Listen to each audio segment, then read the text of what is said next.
When I started this channel, most of the earliest videos I made were about Spider-Man, which effectively meant that those were the videos that had me at my most inexperienced. I've since unlisted those videos and put them into a playlist called These Videos Are Bad, so I unlisted them. So to cover the Sam Raimi trilogy and the Amazing Spider-Man movies, and even to cover the Spider-Man MCU films, I'm going to make this one video to not really go through each step of each relationship, but more to boil down what did we learn here from a writing perspective. So starting with Spider-Man 2002, the first lesson is obvious: don't do love triangles. The fact that MJ keeps dating other people was completely unnecessary because Peter already had roadblocks between him and MJ. He felt like in order to have a girlfriend, you need to have the fancy car and all that stuff, and he was a poor boy. So he hesitated to ask her out for that reason. And then he started having less time for MJ because he was Spider-Man.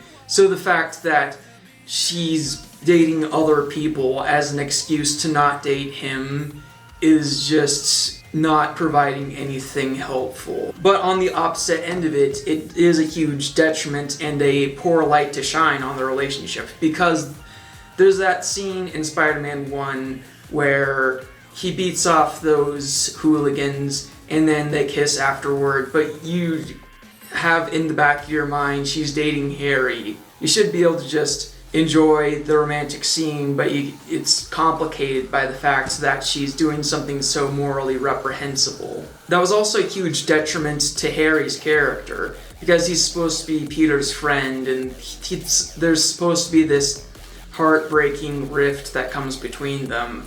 But it's not heartbreaking to the audience, or at least to me personally, that they have the rift coming between them, because I just saw Harry as an obstacle to begin with. Can you imagine how heartbreaking it would have been to have Harry try to kill Peter if Harry had spent the first two movies being supportive of Peter's relationship with MJ? Now, we are not done talking about love triangles. We'll talk more about love triangles when we get to Spider-Man 2 and Spider-Man 3. There is something good that's woven into the romance between Spider-Man and MJ in Spider-Man 2002. There's the fact that MJ is so desperate for love. She comes from a loveless home with abusive parents, and her initial boyfriend was this jerk, and she's trying to be the hot, popular girl to get approval from people, and she's trying so hard to impress people. And Peter is just impressed with her no matter what. He doesn't care if she has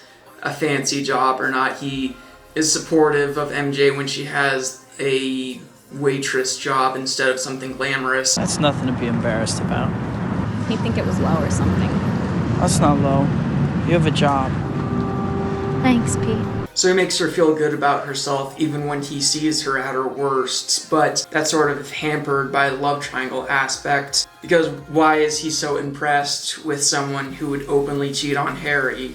Does he not wonder if she would cheat on him the same way? The second lesson we learned from Spider-Man 2002 in terms of writing romance is get the couple together by the end of the first movie. At the end of the film, MJ throws herself at Peter, but he decides not to pursue a romantic relationship with her because it wouldn't be safe, which is a very damaging message to send. If someone's taking that seriously, what in real life would you apply that message to? People like police officers and soldiers, but those people can obviously pursue romantic relationships. And the fact that they eventually got together in Spider-Man 2 doesn't retroactively make this a good decision, because for all they knew, there might not have been a sequel to fix this. And the fact that they didn't get together at the end of Spider-Man 2002 led to much bigger disasters in Spider-Man 2 2004. Now, again, what did we learn here? Don't do love triangles. MJ is dating this astronaut who is the victim of the film. Not only does MJ communicate that she's willing to drop John, his name's John the astronaut, that she's willing to drop John if Peter is interested at the beginning of the film. I'm seeing somebody now. You mean like a boyfriend? Well, Like, I like him. What? Nothing. Maybe more than that. More? I don't know. I liked seeing you tonight, Peter. Oh boy, yeah. Oh boy, yeah. What? Do you want to say something? There's the fact that she gets engaged to him half-heartedly because she's desperate to move on from Peter. And then he gets stood up at the altar, and we're supposed to take that as a happy ending when he was nothing but sweet to MJ the whole movie. And to make matters worse, MJ is not nearly as fun and lively as she was in the first one. In the first movie, you can at least see why guys were attracted to her personality. But in the second movie, you're just wondering what's wrong with these guys to want her so badly when she's so boring. Another lesson we learned was you can't have the love interest lose all her personality and just rely on your audience's memory of the first film to answer the question of why are people interested. And it is kind of degrading to watch all these men disgrace themselves in the name of pursuing this person who demonstrably does not deserve this level of affection. Don't act like you're my friend. You stole MJ from me. Isn't that right? Huh? Isn't that right? Huh, brother? What Spider-Man 2's romance had going for it was Peter being torn between wanting to pursue MJ and his responsibilities as Spider-Man, and his powers were shutting off because his brain wanted to shut out Spider-Man stuff so he could be with MJ. But again, you didn't need the love triangles or the postponing of them getting together in order for that to work. He could have started Spider-Man 2 with Peter and MJ dating, and he still could have been late for her plays and late for dates because he had Spider-Man stuff to do, so he still could have done that storyline even if you had not had these horrible mistakes. And it's so hard to empathize with Peter because he thinks that he has to choose between being Spider-Man and dating MJ, but that makes no sense because she's never been safer when they weren't dating. The fact that he thinks that it's safe for MJ to be friends with him but not for her to be his girlfriend just doesn't make sense. So on paper, he's supposed to have an interesting struggle with his feelings for MJ, but you can't understand those feelings nor that struggle. And at the end of the film, they clarify what Peter should have realized all along, which is that MJ should have been free to make her own decisions in terms of what is too dangerous for her. So she tells Peter that she knows the risks and she wants to take them anyway. That's good. But again, those risks don't make any sense. If his enemies find out who he is, then anyone in his life is up for grabs, whether they're dating or just friends. Aunt May was threatened. I didn't see Peter trying to disown her. Now let's talk about Spider-Man 3, the worst of the trilogy. Yet again, a love triangle that makes things so bad, which contributes to a huge problem in Spider-Man 3, which is it doesn't sell the idea that Peter and MJ should be together. At the beginning of Spider-Man 3, they are dating, which should be good, but then MJ is constantly making everything about her. Spider-Man gets attacked all the time. This isn't about you. This is about me. It introduces communication problems between Peter and MJ, but it never has them do better. So for example, when Harry tries to kill Peter and then Harry loses his memory, Peter doesn't tell MJ about any of this, so she spends a ton of the film's runtime with this person who tried to kill Peter, and she has no idea how dangerous that is. And MJ doesn't tell Peter that she got fired from her job. Instead, she tells Harry, who becomes the third wheel in love triangle, and it's now setting up this reality of Harry now being the person that MJ feels comfortable talking to about her problems when that should be Peter. In fact, it was Peter in the first movie, but now she feels comfortable talking with Harry but not Peter. And we never get to a point where they're fixing these problems that are in their relationship. Later on, when Harry gets his memories back and he threatens MJ until it's her to break up with Peter, or he'll kill Peter, as if he could ever pull that off.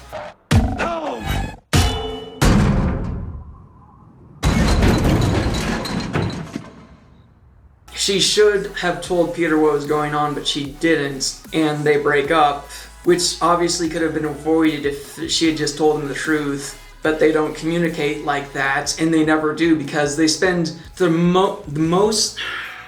It's been a while since I've looked at time tags for Spider-Man 3. They spend most of what's left of the movie broken up. And then they get back together right before the end of the film. So there was no time for them to prove that their relationship is going to work out. When they get back together, you just think, oh great, more of what we saw earlier in the film when they were together, and that was horrible.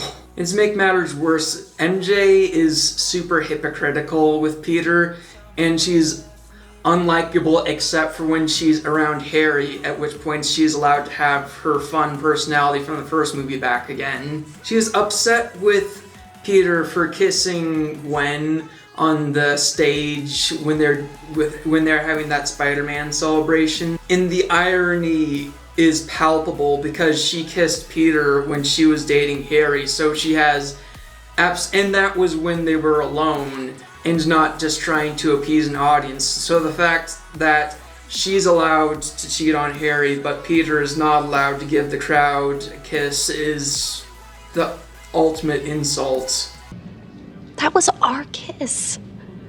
Why would you do that? Ladies and gentlemen, I just want you all to know that the beautiful Miss Mary Jane Watson has just agreed to marry me. Kiss me.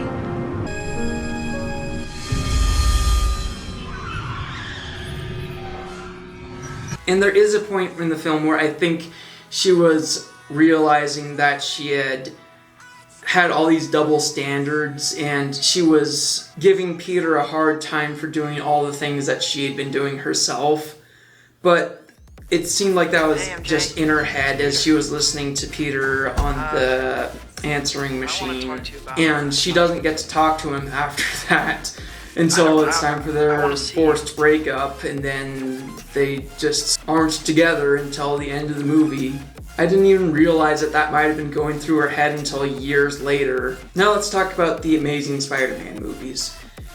Now, the thing about the Amazing Spider-Man romances is that they had Gwen instead of Mary Jane, and they had plans to eventually bring Mary Jane in after Gwen's death. And that idea is inherently broken. They were trying to do what the comic books did, kind of. In the comic books, Gwen was Peter's love interest, and then she died, and then MJ became his love interest. So they were doing emulation without understanding. In the comic books, they didn't kill Gwen so that Peter could feel sad about it. They killed Gwen because she was boring, and they knew that MJ would be a much better love interest for Peter. But in The Amazing Spider-Man, she's not boring, so her death is a huge loss. So everyone who shipped her with Peter is disappointed by her death, and everyone who's steadfastly loyal to MJ is just waiting for her to die for 2 movies. And of course, they never got to The Amazing Spider-Man 3, which would have introduced MJ, so there's no MJ, which means everyone loses. So what we've learned from The Amazing Spider-Man is, if you're going to have a temporary love interest, then first, they can't have that great of a relationship with the protagonist because then it becomes a big loss. Second, they can't be around for more than 1 movie or book or season because at that point you're just wasting time. And thirdly, even when the temporary love interest is still around, the endgame love interest should still be there in some capacity to set up what comes later, because if they had gotten their 3rd Amazing Spider-Man movie, they would have had to start over from scratch. A relationship that they had to build from nothing that doesn't have anything in the first 2 movies to build off of. Now, all 3 of those things are things that Spider-Man Homecoming actually did right. With its temporary love interest, Liz. She's boring, she doesn't stick around, and the real love interest is there to plant the seeds of a relationship with Peter later. Now, I know I just said that Spider-Man 2002 should have gotten the couple together by the end of the first movie, but I should have said earlier that there are exceptions to that, like when you have a well-executed temporary love interest. So with Spider-Man Homecoming, I think that they executed having a temporary love interest well and the couple not getting together right away well. Here's the thing, with Spider-Man 2002, what I should have said earlier is, if you're going to put so much focus on the relationship between the protagonists and the love interests, the endgame love interest, I mean, if you're going to have so much focus on the protagonist and the endgame love interest relationship, then you should have that couple get together by the end of the first movie, or season, or book, or game. Because after that, it feels like it's taking forever. But with Spider-Man Homecoming, Peter and MJ didn't have much focus put on their relationship in the first movie, so it doesn't feel like it's been taking forever in the next movie. And then they got together at the end of Spider-Man Far From Home, and then in Spider-Man No Way Home, they actually had a good, healthy relationship. So that was good. And the ending of No Way Home, I don't know how to feel about that yet, because we don't have the next Spider-Man movie yet. But I want to say that it's not hopeless for Peter and MJ in the MCU, Peter and MJ, because earlier in the film they had Tobey Maguire's Spider-Man talking about how he made things work with MJ, and he was encouraging Andrew Garfield's Spider-Man to get back out there. I forgot to say what the ending of No Way Home actually was. At the end of No Way Home, everyone loses their memory of Peter Parker. That includes MJ, and Peter decides not to tell her who he is in the interest of keeping her safe, which is the same mistake that Tobey Maguire's Spider-Man made at the end of the first Spider-Man movie. So they might be setting up the fact that he just hasn't learned yet what Tobey Maguire's Spider-Man has learned.